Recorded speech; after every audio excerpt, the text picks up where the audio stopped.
আসসালামু আলাইকুম প্রিয় দর্শক, সেনাপ্রধান জেনারেল ওয়াকারুজ্জামান তিনি আজকে প্রধান উপদেষ্টা এবং রাষ্ট্রপতির সঙ্গে সাক্ষাৎ করেছেন। এটা সবগুলো পত্রিকাতে এসেছে এবং সেনাপ্রধান হিসাবে দেশের সামনে নির্বাচন আছে, দেশের রাজনৈতিক কর্মকাণ্ড চলছে এবং দেশে আইন শৃঙ্খলা রক্ষার জন্য সেনাবাহিনীকে ম্যাজিস্ট্রেসি পাওয়ার দিয়ে রাজপথেও নামানো হয়েছে।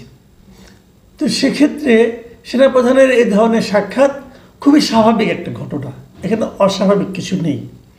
অস্বাভাবিক ঘটনা দুটো ঘটনা কোথায়? এই সাক্ষাতের পর প্রধান উপদেষ্টার প্রেস উইং থেকে একটা সংবাদ বিজ্ঞপ্তি পাঠানো হয়েছে।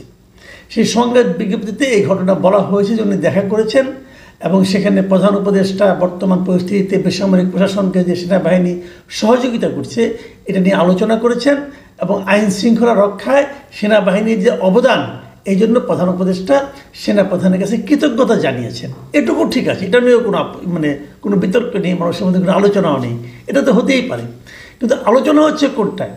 আলোচনা হচ্ছে সেই যে বিজ্ঞপ্তি, সংবাদ বিজ্ঞপ্তি প্রচার করা হয়েছে প্রধান উপদেষ্টার প্রেস উইং থেকে, সেখানে এক জায়গায় বলা হয়েছে যে সেনাপ্রধান জেনারেল ওয়াকারুজ্জামান প্রধান উপদেষ্টাকে অন্তর্বর্তী সরকারের প্রতি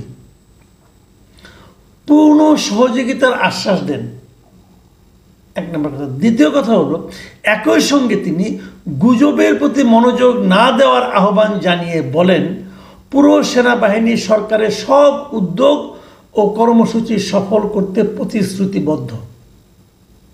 প্রশ্ন হচ্ছে এই জায়গাটাতে যে পূর্ণ সহযোগিতার আশ্বাস দেন, এই আশ্বাসটা দেওয়ার দরকার নাই, আশ্বাস তো অটো, তাই না?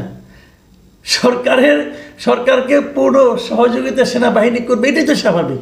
এখানে আশ্বাসের তো কোনো আলাদা কোনো ব্যাপার না। এবং আশ্বাসের কথাটা সংবাদ বিজ্ঞপ্তিতে আসছে কেন, এক নাম্বার। দ্বিতীয় কথা হলো যে কোনো গুজবের প্রতি মনোযোগ না দেওয়ার আহ্বান জানিয়েছেন। তো গুজবটা কি? গুজবটা কোথায়? আমরা তো কোনো গুজব পাইনি। তাহলে সেনাপ্রধান কেন প্রধান উপদেষ্টাকে বলবেন যে আপনি গুজবে কান দেবেন না? মানে গুজবটা তাহলে কোথাও না কোথাও ছড়াচ্ছে। তাহলে কি গুজবটা প্রধান উপদেষ্টার মধ্যে, নাকি গুজবটা প্রধান উপদেষ্টার প্রেস উইং ছড়াচ্ছে? ঘটনাটা কি? এটা কিন্তু একটু জরুরি বিষয়। নাকি এই ধরনের কারো মনে এই ধরনের কিছু একটা আছে? সম্ভাব্য গুজব কি আমি জানি না, ধরে নিলাম একটা গুজব আছে। গুজবটা কি?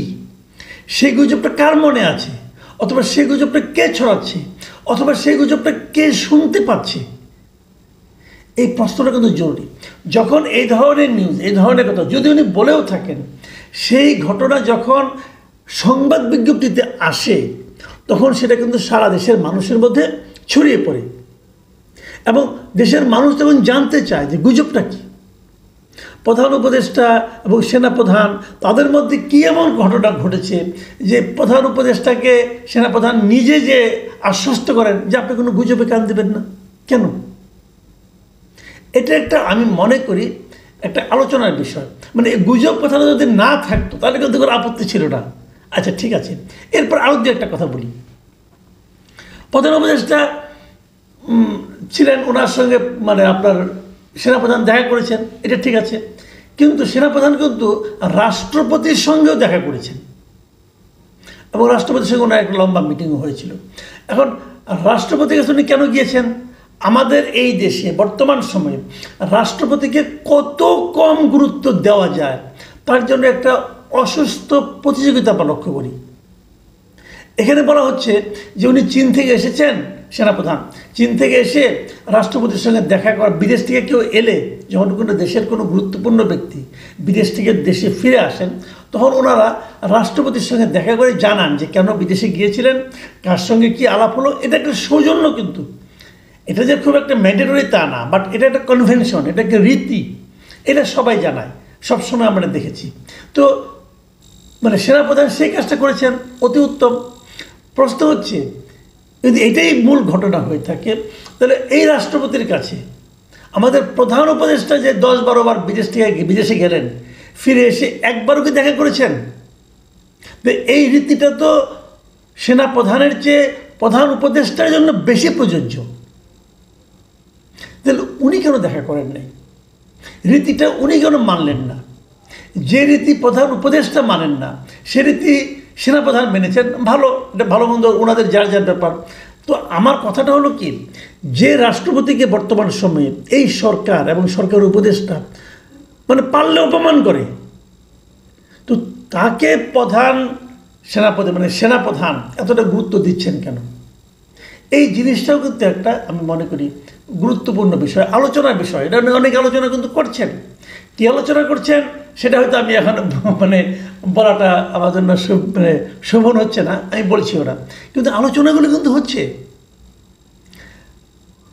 একটা বিষয়, আরেকটা বিষয়, এটা হলো আমার কাছে আরও গুরুত্বপূর্ণ মনে হচ্ছে।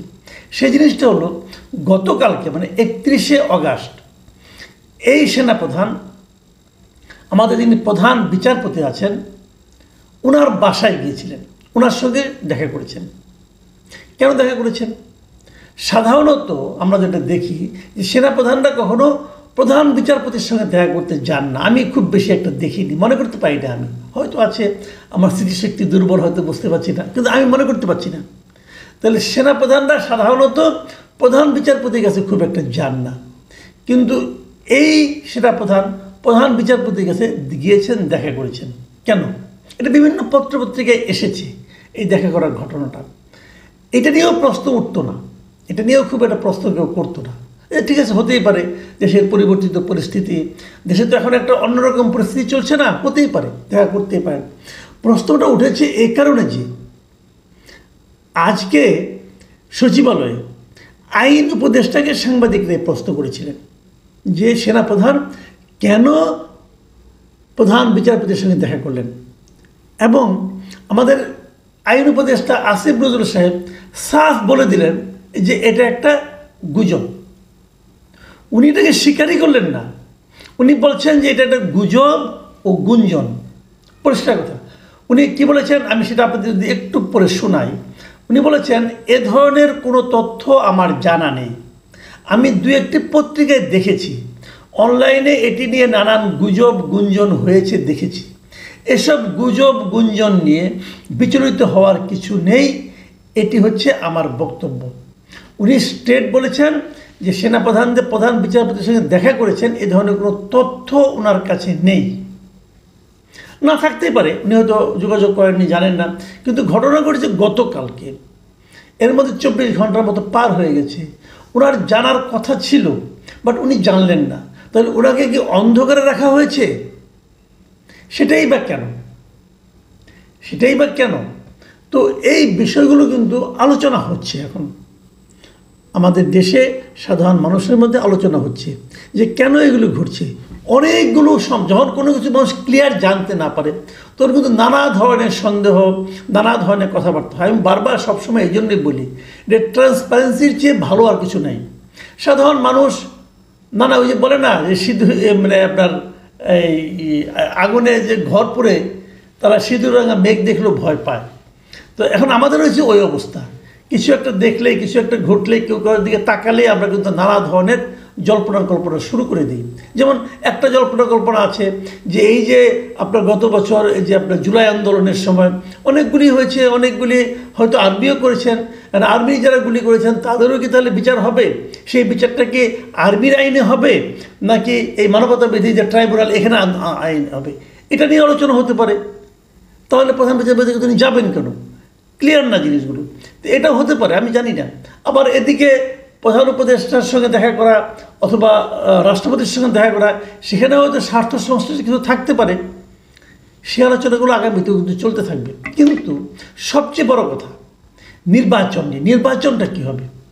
তবে দু জায়গায় যতটুকু জেনেছি যে সেনাপ্রধান বলেছেন যে কোনো কিছুর বিনিময়ে যাতে নাকি নির্বাচনটা হয়, সেক্ষেত্রে সব ধরনের সহযোগিতা ওনারা করবেন। এটা আমি মনে করি খুব ইতিবাচক দিক। আমি এটাও মনে করি আগামী নির্বাচনে